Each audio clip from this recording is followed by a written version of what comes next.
ಓಂ ಶಾಂತಿ. ಇಂದಿನ ದಿನಾಂಕ 29/7/2026. ಪ್ರಾರ್ಥ ಮುರುಳಿ ಬಾಪ್ ತಾದ ಮಧುಬನ. ಮಧುರ ಮಕ್ಕಳೇ, ತಮ್ಮ ಸ್ವಧರ್ಮದಲ್ಲಿ ಸ್ಥಿತರಾಗಿ ಪರಸ್ಪರ ಒಬ್ಬರು ಇನ್ನೊಬ್ಬರಿಗೆ ಪ್ರೀತಿಯಿಂದ ಓಂ ಶಾಂತಿ ಹೇಳಿರಿ. ಇದು ಸಹ ಒಬ್ಬರು ಇನ್ನೊಬ್ಬರಿಗೆ ಗೌರವ ಕೊಡುವುದಾಗಿದೆ. ಪ್ರಶ್ನೆ: ಭಕ್ತಿಯಲ್ಲಿಯೂ ಭಗವಂತನಿಗೆ ಭೋಗವನ್ನು ಇಡುತ್ತಾರೆ. ಇಲ್ಲಿ ನೀವು ಮಕ್ಕಳು ಇಡುತ್ತೀರಿ. ಈ ಪದ್ಧತಿ ಏಕೆ ಇದೆ? ಉತ್ತರ: ಏಕೆಂದರೆ ಇದು ಸಹ ಅವರ ಪ್ರತಿ ಗೌರವ ಇಡುವುದಾಗಿದೆ. ಬಲೆ ನಿಮಗೆ ತಿಳಿದಿದೆ, ಶಿವ ತಂದೆಯು ನಿರಾಕಾರನಾಗಿದ್ದಾರೆ, ಅಭೋಕ್ತನಾಗಿದ್ದಾರೆ. ಅವರು ಏನನ್ನೂ ತಿನ್ನುವುದಿಲ್ಲ, ಆದರೆ ವಾಸನೆ ಎಂತು ತಲುಪುತ್ತದೆ.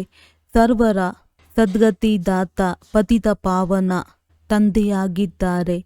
ಅಂದ ಮೇಲೆ ಅವಶ್ಯವಾಗಿ ಅವರಿಗೆ ಭೋಗವನ್ನು ಇಡಬೇಕು. ಗೀತೆ: ನಮ್ಮ ತೀರ್ಥ ಸ್ಥಾನವು ಭಿನ್ನವಾಗಿದೆ. ಓಂ ಶಾಂತಿ. ಮಕ್ಕಳ ಮನಸ್ಸಿನಲ್ಲಿಯೂ ಬಂದಿತು ಓಂ ಶಾಂತಿ.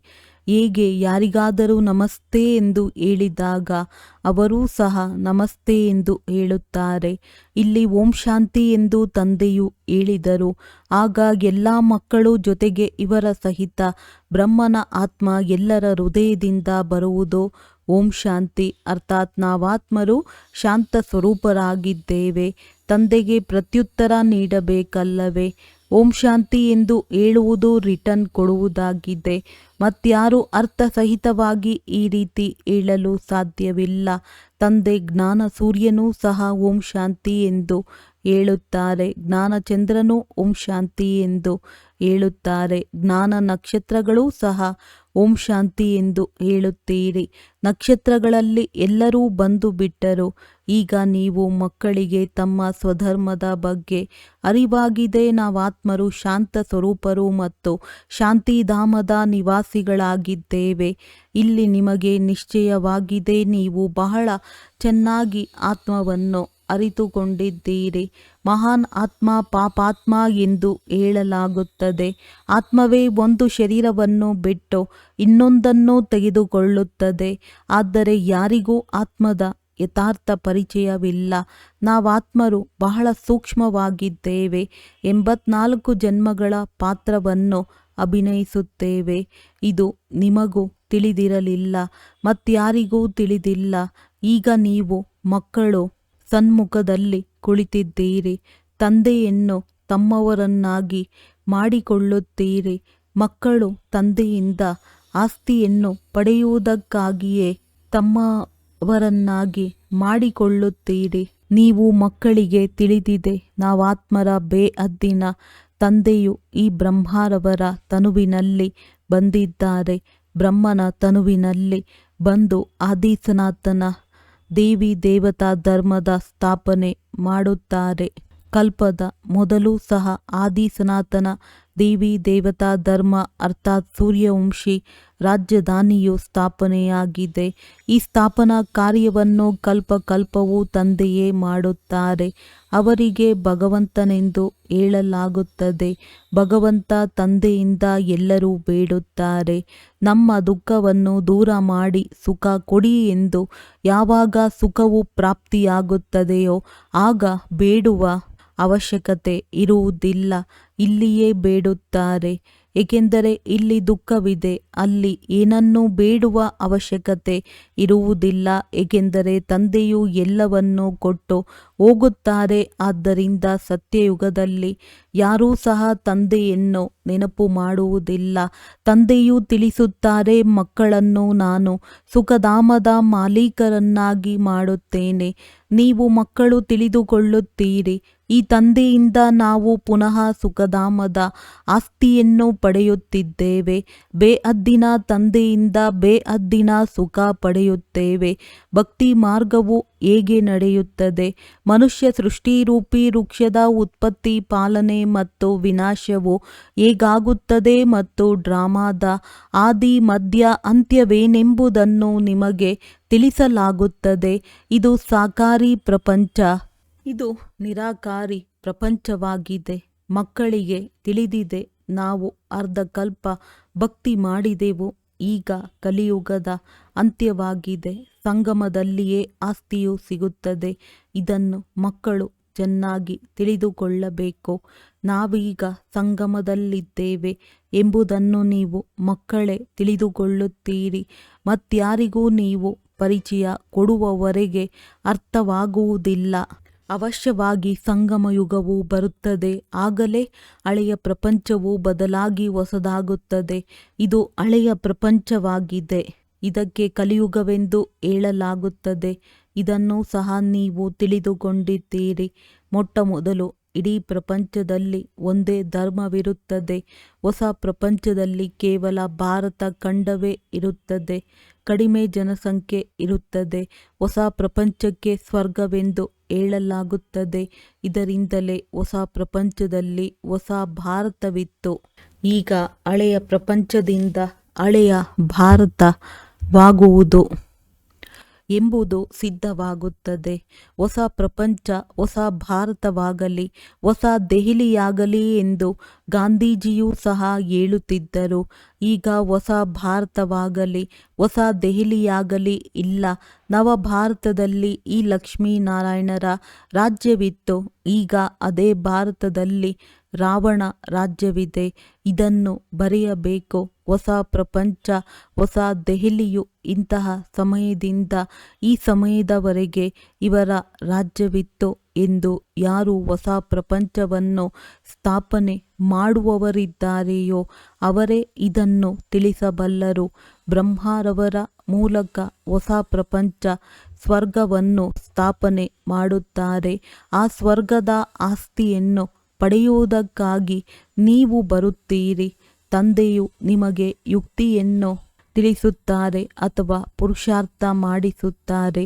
ಸನ್ಮುಖದಲ್ಲಿಯೂ ಮಿಲನ ಮಾಡಲು ಬರುತ್ತೀರಿ ಅಥವಾ ಅಲ್ಲಿಯೂ ಕುಳಿತು ಓದುತ್ತೀರಿ. ಸನ್ಮುಖದಲ್ಲಿ ಮಿಲನ ಮಾಡಬೇಕೆಂದು ಮನಸ್ಸಾಗುತ್ತದೆ. ಆ ಮನುಷ್ಯರೊಂದಿಗೆ ಮಿಲನ ಮಾಡುತ್ತಾರೆ. ನಾವು ಶಿವ ತಂದೆಯೊಂದಿಗೆ ಮಿಲನ ಮಾಡಲು ಹೋಗುತ್ತೇವೆಂದು ನೀವು ಹೇಳುತ್ತೀರಿ. ಆಗ ಅವರಂತೂ ನಿರಾಕಾರನಲ್ಲವೇ ಎಂದು ಹೇಳುತ್ತಾರೆ. ನಾವಾತ್ಮರು ನಿರಾಕಾರಿಯಾಗಿದ್ದೇವೆ. ನಾವು ಸಹ ಇಲ್ಲಿ ಪಾತ್ರವನ್ನು ಅಭಿನಯಿಸಲು ಬರುತ್ತೀವಲ್ಲವೇ. ಯಾರಿಗೆ ಹೆಸರಿದೆಯೋ ಅವರು ಅವಶ್ಯವಾಗಿ ಪಾತ್ರಧಾರಿಯೂ ಆಗಿರುತ್ತಾರೆ. ಅಂದ ಮೇಲೆ ಭಗವಂತನಿಗೂ ಹೆಸರಿದೆಯಲ್ಲವೇ. ನಿರಾಕಾರ ಶಿವನಿಗೆ ಭಗವಂತನೆಂದು ಹೇಳಲಾಗುತ್ತದೆ. ಮತ್ಯಾರಿಗೂ ಭಗವಂತನೆಂದು ಹೇಳುವುದಿಲ್ಲ. ಭಗವಂತನೆಂದು ನಿರಾಕಾರನಿಗೆ ಗಾಯನವಿದೆ. ಅವರ ಪೂಜೆಯು ನಡೆಯುತ್ತದೆ. ಆತ್ಮರಿಗೂ ಪೂಜೆಯಾಗುತ್ತದೆ. ರುದ್ರ ಯಜ್ಞವನ್ನು ರಚಿಸುತ್ತಾರಲ್ಲವೇ. ಅದರಲ್ಲಿ ಮಣ್ಣಿನ ಸಾಲಿಗ್ರಾಮಗಳನ್ನು ಮಾಡುತ್ತಾರೆ. ಕಲ್ಲಿನಿಂದ ಅಥವಾ ಮಣ್ಣಿನಿಂದ ಮಾಡಿಸುತ್ತಾರೆ. ಮಣ್ಣಿನಿಂದ ಮಾಡಿರುವುದನ್ನು ಕೆಡಿಸಲು ಮತ್ತೆ ತಯಾರಿಸಲು ಸಹಜವಾಗುತ್ತದೆ. ಪ್ರಪಂಚವಂತೂ ಈ ಮಾತುಗಳನ್ನು ಅರಿತುಕೊಂಡಿಲ್ಲ. ರುದ್ರ ಯಜ್ಞದಲ್ಲಿ ಎಷ್ಟೊಂದು ಆತ್ಮರ ಪೂಜೆಯಾಗುತ್ತದೆ. ಎಷ್ಟು ಆತ್ಮರ ಪೂಜೆ ಮಾಡಬಹುದು. ಮಕ್ಕಳಂತೂ ಅನೇಕರಿದ್ದಾರೆ. ಭಕ್ತರೆಲ್ಲರೂ ಭಗವಂತನ ಮಕ್ಕಳಾಗಿದ್ದಾರೆ. ತಂದೆಯನ್ನು ನೆನಪು ಮಾಡುತ್ತಾರೆ. ತಂದೆಯು ತಿಳಿಸುತ್ತಾರೆ. ಶಿವ ತಂದೆಯು ಭಾರತದಲ್ಲಿಯೇ ಬರುತ್ತಾರೆ. ನೀವು ಕೆಲವರೇ ಅವರ ಸಹಯೋಗಿಗಳು. ಈಶ್ವರಿಯ ಸೇವಾದಾರಿಗಳಾಗುತ್ತೀರಿ. ಅವರ ನೆನಪಾರ್ಥವಾಗಿಯೇ ಭಕ್ತರು ಸಾಲಿಗ್ರಾಮಗಳನ್ನು ಮಾಡಿ ಪೂಜಿಸುತ್ತಾರೆ. ಯಜ್ಞವನ್ನು ರಚಿಸಿದಾಗ ಅದರಲ್ಲಿ ಚಿಕ್ಕ ಯಜ್ಞವೂ ಇರುತ್ತದೆ, ದೊಡ್ಡದ್ದೂ ಇರುತ್ತದೆ. ದೊಡ್ಡ ಸಾಹುಕಾರರು ದೊಡ್ಡ ಯಜ್ಞವನ್ನು ರಚಿಸುತ್ತಾರೆ. ಲಕ್ಷಗಟ್ಟಲೆ ಸಾಲಿಗ್ರಾಮಗಳನ್ನು ಮಾಡುತ್ತಾರೆ. ಚಿಕ್ಕ ಯಜ್ಞವಾಗಿದ್ದರೆ 5-10 ಸಾವಿರ ಮಾಡಿಸುತ್ತಾರೆ. ಎಷ್ಟೆಷ್ಟು ಸಾಹುಕಾರರು ಅದರಂತೆಯೇ ಯಜ್ಞ ಮತ್ತು ಅಷ್ಟು ಸಾಲಿಗ್ರಾಮಗಳನ್ನು ಮಾಡಿಸುತ್ತಾರೆ. ಒಬ್ಬ ಶಿವ ಉಳಿದೆಲ್ಲ ಸಾಲಿಗ್ರಾಮಗಳನ್ನು ಮಾಡಿಸುತ್ತಾರೆ. ಮತ್ತೆ ಅಷ್ಟೊಂದು ಬ್ರಾಹ್ಮಣರು ಬೇಕು. ಅನೇಕರು ಯಜ್ಞವನ್ನು ನೋಡಿರುತ್ತೀರಿ. ನಿಮಗೆ ತಿಳಿದಿದೆ. ತಂದೆಯು ನಾವು ಮಕ್ಕಳ ಸೇವೆ ಮಾಡುತ್ತಾರೆ. ನಾವು ಮತ್ತೆ ಅನ್ಯರ ಸೇವೆ ಮಾಡುತ್ತೇವೆ, ಆದ್ದರಿಂದ ಪೂಜೆಯಾಗುತ್ತದೆ. ನೀವೀಗ ಪೂಜ್ಯರಾಗುತ್ತೀರಿ. ಆತ್ಮವು ಹೇಳುತ್ತದೆ, ಬಾಬಾ ತಾವಂತೂ ಸದಾ ಪೂಜ್ಯನಾಗಿದ್ದೀರಿ, ನಮ್ಮನ್ನು ಪೂಜ್ಯರನ್ನಾಗಿ ಮಾಡುತ್ತಿದ್ದೀರಿ. ನೀವು ಪೂಜ್ಯಾತ್ಮರು ಶರೀರವನ್ನು ತೆಗೆದುಕೊಂಡಾಗ ಪೂಜ್ಯ ದೇವಿ ದೇವತೆಗಳೆಂದು ಹೇಳುತ್ತಾರೆ. ಆತ್ಮವೇ ಪೂಜ್ಯ ಅಥವಾ ಪೂಜಾರಿಯಾಗುತ್ತದೆ. ತಂದೆಯು ಒಂದೇ ಬಾರಿ ಬರುತ್ತಾರೆ, ಮತ್ತೆಂದೂ ಸಹ ತಂದೆಯು ಆತ್ಮರಿಗೆ ಓದಿಸಲು ಸಾಧ್ಯವಿಲ್ಲ. ಆತ್ಮವೇ ಕೇಳಿಸಿಕೊಳ್ಳುತ್ತದೆ. ಹೇಗೆ ಆತ್ಮವು ಶರೀರದ ಮೂಲಕ ಕೇಳಿಸಿಕೊಳ್ಳುತ್ತದೆಯೋ ಹಾಗೆಯೇ ಪರಮಪಿತ ಪರಮಾತ್ಮನೂ ಸಹ ಶರೀರದ ಆಧಾರವನ್ನು ತೆಗೆದುಕೊಂಡು ಇವರ ಮೂಲಕ ಕೇಳುತ್ತಾರೆ. ಇವರ ಮೂಲಕ ನಿಮಗೆ ರಾಜಯೋಗವನ್ನು ಕಲಿಸುತ್ತಾರೆ. ಅವರಿಗೆ ತಮ್ಮದೇ ಆದ ಶರೀರವಿಲ್ಲ. ಬ್ರಹ್ಮ ವಿಷ್ಣು ಶಂಕರರಿಗೂ ಸಹ ತಮ್ಮ ಸೂಕ್ಷ್ಮ ಶರೀರವಿದೆ. ಇಲ್ಲಂತೂ ಎಲ್ಲರಿಗೂ ತಮ್ಮದೇ ಆದ ಶರೀರವಿದೆ. ಇದು ಸಾಕಾರಿ ಪ್ರಪಂಚವಾಗಿದೆ. ಶಿವ ತಂದೆಯು ನಿರಾಕಾರನಾಗಿದ್ದಾರೆ. ಅವರು ಜ್ಞಾನ ಸಾಗರ, ಸುಖದ ಸಾಗರ, ಪ್ರೀತಿಯ ಸಾಗರನೂ ಆಗಿದ್ದಾರೆ. ಅವರು ಬಂದು ಎಲ್ಲರನ್ನೂ ಪತಿತರಿಂದ ಪಾವನರನ್ನಾಗಿ ಮಾಡುತ್ತಾರೆ. ಇದರಲ್ಲಿ ಯಾವುದೇ ಪ್ರೇರಣೆಯ ಮಾತಿಲ್ಲ. ಒಂದು ವೇಳೆ ನಾನು ಪ್ರೇರಣೆಯಿಂದ ಪಾವನರನ್ನಾಗಿ ಮಾಡುವಂತಿದ್ದರೆ ಇಲ್ಲಿ ಬಂದು ರಥವನ್ನು ತೆಗೆದುಕೊಳ್ಳುವ ಅವಶ್ಯಕತೆಯಾದರೂ ಏನಿದೆ? ಶಿವನ ಮಂದಿರದಲ್ಲಿ ಮುಂದೆ ನಂದಿಯನ್ನು ಇಡುತ್ತಾರೆ. ಮನುಷ್ಯರ ಬುದ್ಧಿಯು ಕಲ್ಲು ಬುದ್ಧಿ ಆಗಿರುವ ಕಾರಣ ಏನನ್ನು ತಿಳಿದುಕೊಳ್ಳುವುದಿಲ್ಲ. ಬಸವನನ್ನು ಶಿವನ ಮುಂದೆ ಏಕೆ ಇಟ್ಟಿದ್ದಾರೆ? ಗೋಶಾಲೆ ಎಂಬ ಹೆಸರನ್ನು ಕೇಳಿರುವುದರಿಂದ ಅಲ್ಲಿ ನಂದಿಯನ್ನು ತೋರಿಸಿ ಬಿಟ್ಟಿದ್ದಾರೆ. ಆದರೆ ನಂದಿಯ ಮೇಲೆ ಯಾರು ಸವಾರಿ ಮಾಡಿದ್ದರೂ ಕೃಷ್ಣನ ಆತ್ಮವಂತೂ ಸತ್ಯಯುಗದಲ್ಲಿರುತ್ತದೆ. ಪ್ರಾಣಿಗಳ ಮೇಲೆ ಕುಳಿತುಕೊಳ್ಳಲು ಕೃಷ್ಣನಿಗೇನಾಗಿದೆ? ಮನುಷ್ಯರು ಏನನ್ನು ತಿಳಿದುಕೊಳ್ಳುವುದಿಲ್ಲ. ದ್ರೌಪದಿಯೂ ಸಹ ಕೇವಲ ಒಬ್ಬರೇ ಇರಲಿಲ್ಲ, ಅನೇಕ ದ್ರೌಪದಿಯರಿದ್ದಾರೆ. ತಂದೆಯನ್ನು ಕರೆಯುತ್ತಾರೆ. ಇದನ್ನು ಅವರು ಒಂದು ನಾಟಕವನ್ನಾಗಿ ಮಾಡಿದ್ದಾರೆ. ಅದರಲ್ಲಿ ಶ್ರೀಕೃಷ್ಣನು ಸೀರೆಗಳನ್ನು ಕೊಡುತ್ತಾ ಹೋಗುತ್ತಾನೆ. ಅರ್ಥವೇನನ್ನು ತಿಳಿದುಕೊಂಡಿಲ್ಲ. ಈಗ ನೀವು ಮಕ್ಕಳು ತಿಳಿದುಕೊಂಡಿದ್ದೀರಿ. ನೀವು 21 ಜನ್ಮಗಳವರೆಗೆ ಪತಿತರಾಗುವುದಿಲ್ಲ. ಎಲ್ಲಿಯ ಮಾತನ್ನು ಎಲ್ಲಿಗೆ ತೆಗೆದುಕೊಂಡು ಹೋಗಿದ್ದಾರೆ? ಭಕ್ತಿ ಮಾರ್ಗದ ಕಥೆಗಳು ಬಹಳಷ್ಟಿದೆ. ಈ ಕಥೆಗಳೆಲ್ಲವೂ ಅನಾದಿಯಾಗಿದೆ ಎಂದು ಹೇಳುತ್ತಾರೆ. ಪುನರ್ಜನ್ಮವನ್ನು ತೆಗೆದುಕೊಳ್ಳುತ್ತಾ ಕೇಳುತ್ತಾ ಬಂದಿದ್ದೇವೆಂದು ಹೇಳುತ್ತಾರೆ. ಅನಾದಿಯು ಯಾವಾಗಿನಿಂದ ಆರಂಭವಾಯಿತು ಎಂಬುದೇನೂ ತಿಳಿದಿಲ್ಲ. ರಾವಣ ರಾಜ್ಯವು ಯಾವಾಗಿನಿಂದ ಆರಂಭವಾಗುತ್ತದೆ ಎಂಬುದು ತಿಳಿದಿಲ್ಲ. ಅದರ ವರ್ಣನೆಯೂ ಇಲ್ಲ. ನೀವು ಎಷ್ಟೊಂದು ಸೇವೆ ಮಾಡುತ್ತೀರಿ. ಆ ಸೂರ್ಯ ಚಂದ್ರ ನಕ್ಷತ್ರಗಳಂತೂ ಇದ್ದೇ ಇದೆ. ಸತ್ಯಯುಗದಲ್ಲಿಯೂ ಇರುತ್ತವೆ, ಈಗಲೂ ಇವೆ. ಅವು ಅದಲು ಬದಲಾಗುವುದಿಲ್ಲ. ನೀವೀಗ ಭಾರತವನ್ನೇ ಪುನಃ ಅಂಧಕಾರದಿಂದ ತೆಗೆದು ಪ್ರಕಾಶತೆಯಲ್ಲಿ ತರುವುದಕ್ಕೆ ನಿಮಿತ್ತರಾಗಿದ್ದೀರಿ. ಭಕ್ತಿ ಮಾರ್ಗಕ್ಕೆ ಅಂಧಕಾರವೆಂದು ಹೇಳಲಾಗುತ್ತದೆ. ನಿಮ್ಮ ಮಹಿಮೆ ಇದೆ. ನೀವು ಧರಣಿಯ ನಕ್ಷತ್ರಗಳಾಗಿದ್ದೀರಿ. ನಕ್ಷತ್ರಗಳಿದ್ದಾರೆ ಅಂದ ಮೇಲೆ ಸೂರ್ಯಚಂದ್ರರು ಇರಬೇಕು. ಇದು ನಿಮ್ಮ ಆತ್ಮಿಕ ತೀರ್ಥಸ್ಥಾನವಾಗಿದೆ. ನೀವು ಇಂತಹ ಯಾತ್ರೆ ಮಾಡುತ್ತೀರಿ. ಅಲ್ಲಿಂದ ಮತ್ತೆ ಇದೇ ಮೃತ್ಯು ಲೋಕದಲ್ಲಿ ಬರುವುದಿಲ್ಲ. ಈಗ ಇದು ಮೃತ್ಯು ಲೋಕವಾಗಿದೆ. ಮತ್ತೆ ಇಲ್ಲಿಯೇ ಅಮರ ಲೋಕವಾಗುವುದು. ದ್ವಾಪರದಿಂದ ಮೃತ್ಯು ಲೋಕವು ಆರಂಭವಾಗುತ್ತದೆ. ನೀವೀಗ ಅಮರ ಲೋಕದಲ್ಲಿ ಹೋಗುವುದಕ್ಕಾಗಿ ಸತ್ಯವಾದ ಅಮರ ಕಥೆಯನ್ನು ಕೇಳುತ್ತಿದ್ದೀರಿ. ನೀವು ತಿಳಿದುಕೊಂಡಿದ್ದೀರಿ, ನಾವಾತ್ಮರ ಯಾತ್ರೆಯು ಭಿನ್ನವಾಗಿದೆ. ನೀವಿಲ್ಲಿ ಕುಳಿತಲ್ಲಿಯೇ ಯಾತ್ರೆ ಮಾಡುವ ಪುರುಷಾರ್ಥ ಮಾಡುತ್ತೀರಿ. ನೆನಪಿನಿಂದಲೇ ನಿಮ್ಮ ವಿಕರ್ಮಗಳು ವಿನಾಶವಾಗುತ್ತವೆ. ಅವರು ಯಾತ್ರೆಗೆ ಹೋಗುತ್ತಾರೆ. ಅದರಲ್ಲಿ ವಿಕರ್ಮ ವಿನಾಶ ಆಗುತ್ತದೆಯೇ? ಮನುಷ್ಯರಲ್ಲಿ ಮದ್ಯಪಾನದ ಎಷ್ಟೊಂದು ಹವ್ಯಾಸವಿದೆಯೆಂದರೆ ಮುಚ್ಚಿಟ್ಟುಕೊಂಡು ತೆಗೆದುಕೊಂಡು ಹೋಗುತ್ತಾರೆ. ಇತ್ತೀಚೆಗಂತೂ ಯಾತ್ರಾ ಸ್ಥಳಗಳಲ್ಲಿಯೂ ಬಹಳ ಕೊಳಕು ಮನುಷ್ಯರಿರುತ್ತಾರೆ. ಪತಿತರು ಅದೇ ರೀತಿ. ಯಾತ್ರಿಕರು ಪತಿತರಾಗಿದ್ದಾರೆ. ಮಾರ್ಗದರ್ಶಕರು ಯಾತ್ರೆ ಮಾಡಿಸುತ್ತಾರೆ. ಆದರೆ ಪಾವನರಾಗಿದ್ದಾರೆಯೇ? ನೀವಂತೂ ಪವಿತ್ರರಾಗಿರುತ್ತೀರಿ. ನೀವು ಸತ್ಯ ಬ್ರಾಹ್ಮಣರಾಗಿದ್ದೀರಿ. ನಿಮ್ಮ ಆತ್ಮವು ಪವಿತ್ರವಾಗಿರುತ್ತದೆ. ನೆನಪಿನ ಯಾತ್ರೆಯಿಂದಲೇ ನೀವು ಪವಿತ್ರರಾಗುತ್ತೀರಿ.